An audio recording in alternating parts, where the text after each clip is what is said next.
அலகு 9 மலேசிய தேசிய கொடி.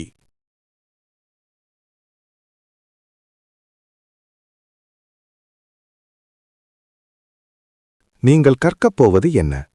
தேசிய கொடியின் வரலாறு, தேசிய கொடியின் பெயர், தேசிய கொடியின் வண்ணமும் சின்னத்தின் பொருளும், தேசிய கொடி பயன்பாட்டின் நெறிமுறைகள்.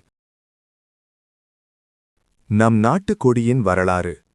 1948ஆம் ஆண்டு கூட்டரசு ஆட்சியன்றம் கூட்டரசு மலாயாவின் கொடியை வடிவமைக்கும் போட்டியை ஏற்பாடு செய்தது. 1949ஆம் ஆண்டு தி மெலே மேல் பத்திரிகையில் இறுதி முடிவு அறிவிக்கப்பட்டது. கொடியின் 3 வடிவமைப்பு இறுதிச் சுக்குக்கு தேர்ந்தெடுக்கப்பட்டன. இப்சே முகமது பின் இம்சா வடிவமைத்த கொடி. ஜொஹூர் மாநில பொதுப்பணித்துறையின் கட்டட வடிவமைப்பாளரான இப்சே முகமது பின் இம்சாபின் படைப்பு மிக சிறந்ததாக தேர்ந்தெடுக்கப்பட்டது. நீலம் வெள்ளை வண்ணங்கள் கொண்ட 11 பட்டைகளை கொண்டது. பிறையும் 5 முனைகள் கொண்ட நட்சத்திரமும் உள்ளன. இப்சே முகமது பின் இம்சா 1918ஆம் ஆண்டு மார்ச் திங்கள் 5ஆம் நாள் சிங்கப்பூரில் பிறந்தார். இவர் தமது ஆரம்ப கல்வியை ஜொஹூர் பாரு ஆங்கிலக் கல்லூரியில் பயின்றார். இவர் 1993ஆம் ஆண்டு பிப்ரவரி திங்கள் 15ஆம் நாள் இயற்கை எய்தினார். தேசிய கொடி ஒரு நாட்டின் உருவாக்கத்திற்கும் அடையாளத்திற்கும் சின்னமாக திகழ்கிறது. தேசிய கொடி இன சமய பாகுபாடின்றி தனிநபர் ஒற்றுமையின் அடையாளமாக திகழ்கிறது. நாட்டுப்பற்று நிறைந்த குடிமக்களான நாம் தேசிய கொடியின் வடிவக்க வரலாற்றை தெரிந்து புரிந்து கொள்ள வேண்டும். மாற்றம் கண்ட வடிவமைப்பு. இத்தேசிய கொடியின் பின் அமீரின் வடிவமைப்பு சில மாற்றங்கள் செய்யப்பட்டன. பல பட்டைகள் சிவப்பு பட்டைகளாக மாற்றப்பட்டன. சிவப்பு வெள்ளை வண்ணங்கள் கொண்ட 11 பட்டைகளை கொண்டுள்ளது. 5. 1950ஆம் ஆண்டின் கூட்டரசு மலாயாவின் கொடி.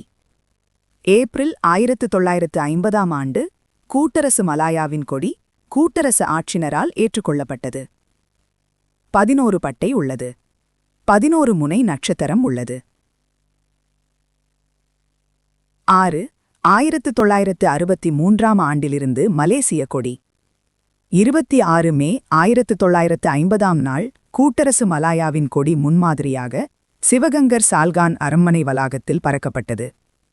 16 செப்டம்பர் 1963ஆம் நாள் தேசிய கொடி 14 பட்டைகளை கொண்டுள்ளது. 14 முனை நட்சத்திரம் உள்ளது. மூலம் ஜபாத்தன் பெனரங்கான் மலேசியா, கமனிட்ரியான் கமனிகாசியான் டன் மலேசியா.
ஜாலூர் கெமிலாங் நமது கொடி.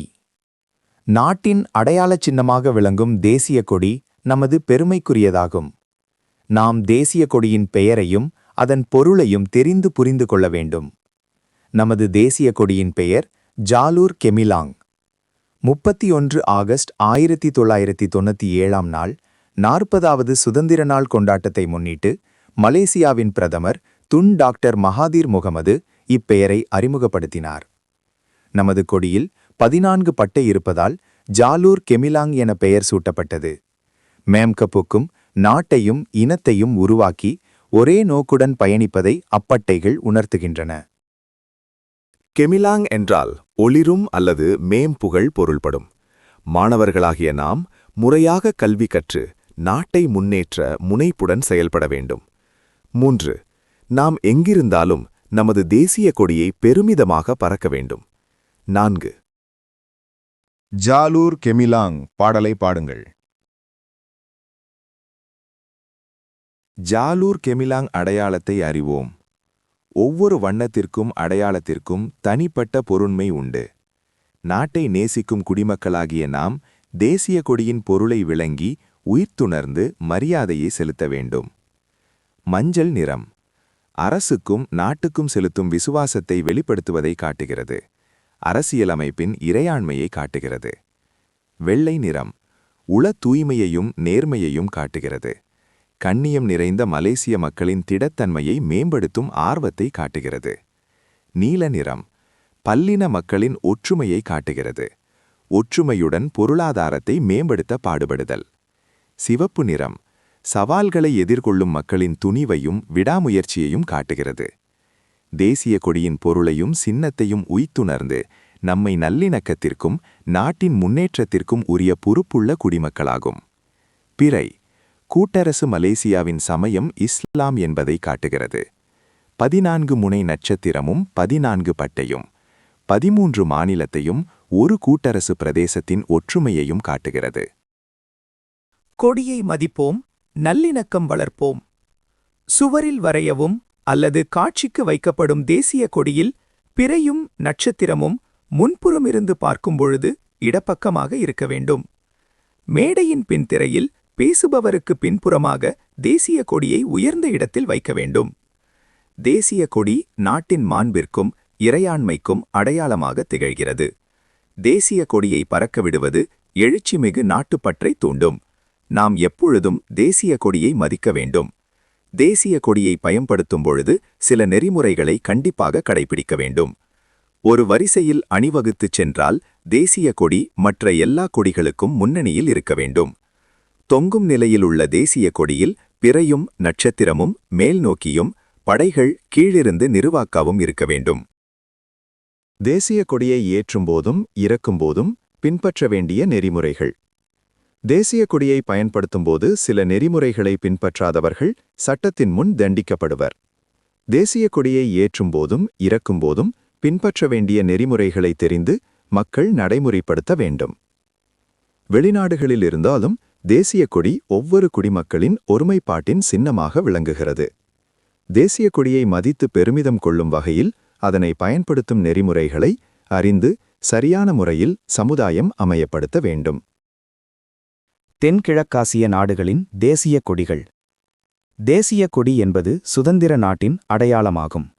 உலக அமைதிக்காக நாம் பிற நாடுகளின் தேசிய கொடிகள் பற்றி அவசியம் தெரிந்து கொள்ளவும் மதிக்கவும் வேண்டும். Malaysia, Thailand, Singapore, Indonesia, Myanmar, Brunei Darussalam, Cambodia, Timor Leste, Laos, Vietnam, Philippines.